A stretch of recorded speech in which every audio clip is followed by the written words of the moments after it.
তো ভিউয়ার্স আসসালামু আলাইকুম। আবারও চলে আসলাম এমআর ট্রাভেলস থেকে। তো আমি আপনাদেরকে কথা দিয়েছিলাম ২৯ তারিখ আপনাদের মানববন্ধন আমি থাকবো।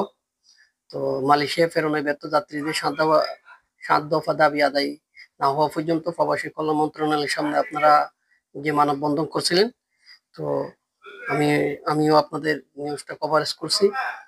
তো আপনাদের মানববন্ধন তো যৌক্তিক মানববন্ধন। আমরা আশা করি সরকার আপনাদের দাবি মেনে নিয়ে দ্রুত সময়ে আপনাদেরকে মালয়েশিয়া পাঠানোর ব্যবস্থা করবে। তো আপনারা এই কর্মসূচি ইনশাআল্লাহ সফল হবেন ভবিষ্যতে। আমরা পাশে আছি যারা আমরা ইউটিউবার। আপনাদের এই ন্যায্য দাবি আপনারা ইনশাআল্লাহ সফল হবেন। তো অনেকে অনেক দাবি তুলতেছেন, অনেকে ৪ লাখ ৫ লাখ টাকা ৬ লাখ টাকা দিচ্ছেন আপনারা। তো অনেকভাবে অনেকে প্রতারণা হয়ে এখন একটা উপায় নাই। অনেকে কিছু অল্প টাকা পাইছেন বা ১৫,০০০ ২০,০০০। তো আপনারা হয়তো অনেক গরিব লোক এখানে আছে, ঋণ নিয়ে জায়গা জমি বিক্রি করে আপনারা মালয়েশিয়া যাওয়ার জন্য চেষ্টা করছিলেন। হয়তো দালালের খপ্পরে বা সিন্ডিকেটের কারণে আপনারা আর যেতে পারেন নাই।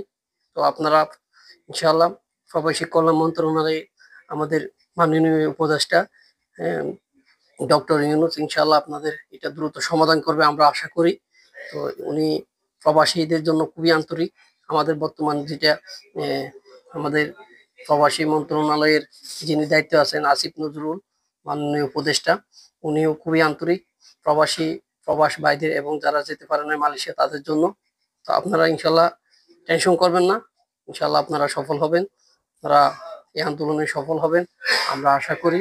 আপনাদের পাশে আমরা সবসময় আছি, ভবিষ্যতেও থাকবো। তো আমার চ্যানেলটি যারা সাবস্ক্রাইব করেন না এখনো, চ্যানেলটি সাবস্ক্রাইব করবেন, পাশে থাকবেন ইনশাল্লাহ। ভবিষ্যতেও আপনাদের এরকম প্রোগ্রামে আমাদেরকে পাবেন। তো আমি সবসময় ছিলাম, আছি, থাকবো। আপনারা যেমন আমাকে ভালোবাসা দেখেছেন, ইনশাল্লাহ আপনারা এই আন্দোলনে সফল হবেন। ধন্যবাদ। আসসালামু আলাইকুম।